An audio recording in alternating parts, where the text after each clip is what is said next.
சீன்ல நம்ம ஹீரோவோட அப்பா ஹீரோக்கு பாரதியார் வேஷம் போட்டுட்டு இருக்காரு. ஏதோ ஸ்கூல் காம்படிஷன் மேக்கப் எல்லாம் பண்ணதுக்கு அப்புறம் மீசைய மட்டும் காணும். மீசை இல்லாம பாரதியார் இருந்தா நல்லா இருக்காரு அப்படின்னு தோணுது. அதனால அவங்க அம்மா மைய எடுத்து மீசை வரைஞ்சலாம்னு நினைக்கிறப்ப இவ்வளவு தத்ரூமா பண்ணிட்டு இதை மட்டும் வரைஞ்சா நல்லா இருக்காது அப்படின்னு உங்க அப்பா சொல்லிடுறாரு. அப்ப நீ மட்டும் மீசைய மறைச்சிட்டேனா நீ ஒரு நடிகை அப்படின்னு உங்க அப்பா சொல்லியிருப்பாரு. இந்த தைரியத்தோடய நம்ம ஹீரோவும் போய் ஸ்டேஜ்ல இருந்து பேசியிருப்பான். அவ்வளவு அழகா பெர்ஃபெக்ட்டா பேசியிருப்பான். அப்பதான் படத்தோட டைட்டில் கால் ஸ்டார் அப்படின்னு போடுறாங்க. இப்ப அடுத்த சீன்ல நம்ம ஹீரோ ஸ்கூல்ல 12th படிச்சுட்டு இருக்காரு. நாளைக்கு படையப்பா படம் ரிலீஸ். நம்ம ஹீரோ தான் எல்லாருக்கும் டிக்கெட் வாங்கி கொடுத்துட்டு இருக்காரு. நாளைக்கு சூப்பர் ஸ்டார் படம் ரிலீஸ் ஆகிறது தெரிஞ்சு டீச்சர் நாளைக்கு உங்க எல்லாருக்கும் டெஸ்ட் வரலைனா பேரண்ட்ஸ் கூட்டு வரணும்னு சொல்றாங்க. இதனால ஹீரோட டிக்கெட் வாங்கினவங்க எல்லாரும் காசு திருப்பி கேக்குறாங்க. நம்ம ஹீரோவும் கொடுத்துறாரு. இப்ப அடுத்த நாள் எல்லாரும் ஸ்கூலுக்கு வந்திருக்காங்க. அப்ப ஸ்கூல் பிளான் வந்து மிஸ்டர் ஏதோ சொல்றான். மிஸ் உங்க எல்லாருக்கும் லீவு போங்கன்றாங்க. என்னன்னு பார்த்தா நம்ம ஹீரோ தான் சூப்பர் ஸ்டார் வாய்ஸ்ல ஸ்கூலுக்கு பாம் வச்சிருக்கோம்னு சொல்லி எல்லாருக்கும் லீவ் வச்சிருப்பாரு. இப்ப அடுத்த சீன்ல 12th ரிசல்ட் வர குலாபி அப்படின்ற இன்னொரு கேரக்டர் வருது. சோ இவரும் நம்ம ஹீரோவும் தான் ஒன்னா டெஸ்ட் எழுதி இருப்பாங்க. குலாபி நம்ம ஹீரோவை பார்த்தா எல்லா டெஸ்ட் எழுதி இருப்பான். அவர் டெஸ்ட் எழுதுறத பார்த்து ஸ்கூல் பர்சனே நினைச்சிருப்பான். பார்த்தா இவங்க ரெண்டு பேருக்கும் ஒரே மார்க் வந்திருக்கும், அதுவும் கம்மியா. இதனால நம்ம ஹீரோட அம்மா ரொம்பவுமே திட்டுறாங்க. நம்ம ஹீரோவை எனக்கு இன்ஜினியரிங் எல்லாம் செட் ஆகாதுமா, நான் விஸ்காம் படிக்க போறேன்னு சொன்னோனிமே இன்ஜினியரிங் காலேஜ்ல சேர்த்து விட்டுறாங்க.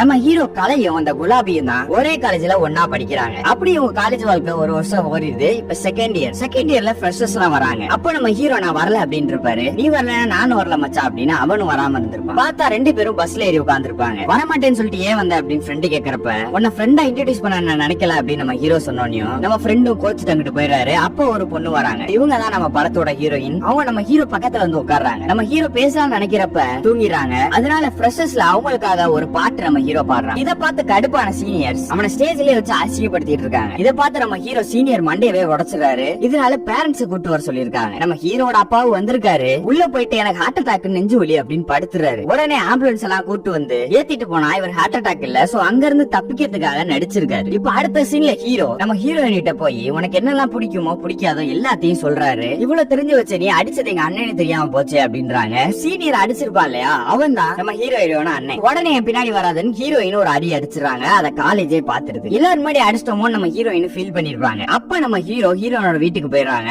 சாரி கேட்க முடியல ஃபீல் பண்ணியா இப்ப சொல்லு அப்படின்னு அங்கேயே இருக்காரு. சாரி கேட்டதுக்கு அப்புறம் கிளம்பலாம் நினைக்கிறப்ப ஏனி வெளியே ஏறி வந்திருப்பாரு. அந்த ஏனியை காணா. சோ அதனால இங்க இருந்து போக முடியாது. நைட் அங்கேயே தங்குறாரு. காலைல விடிஞ்சோனையும் அங்க இருந்து கிளம்பிடுறாரு. நம்ம ஹீரோயினுக்கு ஹீரோவை கொஞ்சம் கொஞ்சமா பிடிக்க ஆரம்பிக்குது. இப்ப அடுத்த சீன்ல நம்ம ஹீரோ காலேஜ் அட்டெண்ட் பண்ணிட்டு இருக்காரு. அப்ப நம்ம ஹீரோட அப்பா வந்துட்டு கலையோட அம்மாக்கு உடம்பு சரியில்லை அப்படின்ற மாதிரி ஒரு மாதிரி ஃபீலிங்கா பேசுறாரு. உடனே ரெண்டு பேரும் அங்க இருந்து வெளியே வந்தா எப்படி அப்பாவோட ஆக்டிங் அப்படின்னு உங்க அப்பா கேக்குறாரு. ரொம்ப ஓவர் ஆக்டிங்கா இருக்கு, இதெல்லாம் எதுக்கு பண்ணுன்னு சொல்லுன்றப்ப ஒரு ஆடிஷனுக்காக நம்ம ஹீரோவை உங்க அப்பா கூட்டு போறாரு. அங்க போய் பார்த்தா ரொம்பவுமே நல்லா நடிச்சிருக்காரு. உங்க பையன் தான் ஹீரோ, ஒரு 5 லட்சம் மட்டும் ரெடி பண்ணுங்க அப்படின்னு சொல்றாங்க. ஏற்கனவே உங்க மிடில் கிளாஸ் ஃபேமிலி கண்டிப்பா 5 லட்சம் எல்லாம் நடிக்கிறதுக்காக பரட்டி கொடுக்க முடியாது. அதனால அங்க இருந்து வந்துடுறாங்க. இப்ப அடுத்த சீன்ல நம்ம ஹீரோயின் மீரா உட்கார்ந்து அழுதுகிட்டு இருக்காங்க. சில குரூப் ஆஃப் கேங் பாத்தீங்கன்னா மீராவை தப்பா போட்டோ எடுத்திருப்பாங்க. அந்த விஷயத்த கேட்ட நம்ம ஹீரோ போட்டு அவங்கள அடிச்சிருப்பாரு. இவங்க எல்லாரும் உடனே பிரின்சிபல் ஆபீஸ் போயிருப்பாங்க. அங்க போனா சாரு பெண்களை போட்டு திட்டுறாரு. எதுக்கு உங்களை இந்த மாதிரி ட்ரெஸ் போட்டு வர சொன்னா, இதுக்கெல்லாம் காரணமே நீங்க தான், அதனால இந்த வாட்டி கேர்ள்ஸ் கல்ச்சர்ல ஆடக்கூடாதுன்னு சொல்லிடுறாங்க. இத பார்த்து நம்ம ஹீரோயின் தப்பா போட்டோ எடுத்தது அவன், அடிச்சது நீ, பனிஷ்மெண்ட் மட்டும் எங்களுக்கான அவன் மேல கோச்சுக்கிறாங்க. இதனால ஃபீலிங்கா நம்ம ஹீரோ உட்கார்ந்துகிட்டு இருக்கப்ப நீ போய் அவனை அடிச்சிருக்க, திருப்பி அவன் உன்னை அடிச்சு உன் முகத்துக்கு ஏதாவது ஆயிருந்தா என்ன ஆயிருக்கும், நீ மாத்தணும்னு நினைக்கிறத